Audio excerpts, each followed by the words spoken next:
Grace Anna Goodhue was born on January 3, 1879 in Burlington, Vermont, as the only child of Andrew and Lemira Goodhue.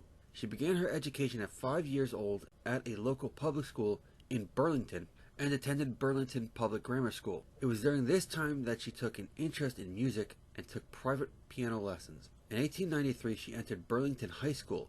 There she studied Latin and French, as well as geology, biology, and chemistry. She enrolled in 1898 at the University of Vermont, where she founded the Vermont chapter of the Pi Beta Phi sorority, acted in productions of Shakespeare's Much Ado About Nothing and Twelfth Night, and joined the college's Glee Club.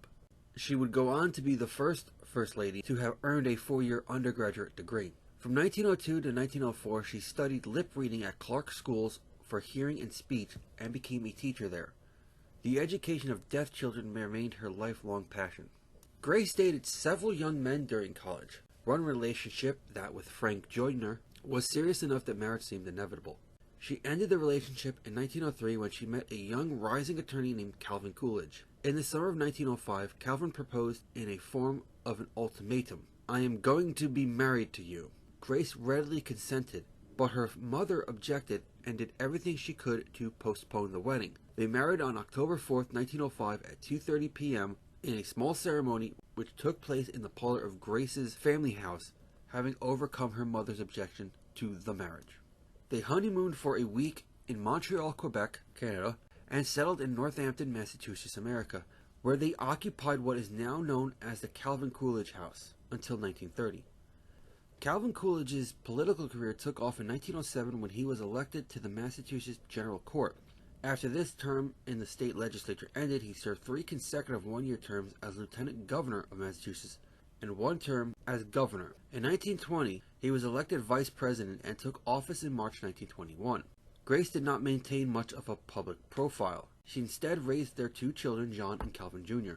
In 1921, as wife of the Vice President of the United States, Grace Coolidge went from her housewife's routine into Washington society and quickly became the most popular woman in the capital.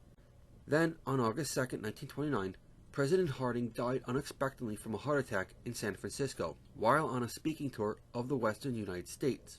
Vice President Coolidge was in Vermont visiting his family home, which had neither electricity nor a telephone. When he received word by messenger of Harding's death in the middle of the night, Calvin dressed, said a prayer, and came downstairs to greet the reporters who had assembled. His father, a notary public and justice of the peace, administered the oath of office in the family's parlor by the light of a kerosene lamp at 2:47 a.m. on August 3, 1923, whereupon the new President of the United States returned to bed. President Coolidge was given a live raccoon to eat for Thanksgiving Day. Calvin, who had never eaten raccoon and had no appetite to try it, kept the raccoon as a pet instead. It was named Rebecca. For Christmas 1926, an embroidered collar was made for Rebecca inscribed with the title White House Raccoon. Rebecca enjoyed participating in the annual Executive Mansion Easter egg roll, a tradition started by Dolly Madison. After President Coolidge's second term ended in 1933, Rebecca was given to the local zoo, Rock Creek Park, now called the National Zoo. The Coolidges retired to a modest rented house on residential Maciot Street in Northampton, Massachusetts, before moving to a more spacious home called The Beeches. Calvin Coolidge died suddenly from coronary thrombosis at The Beeches at 12:45 p.m., January 5, 1933, at age 60.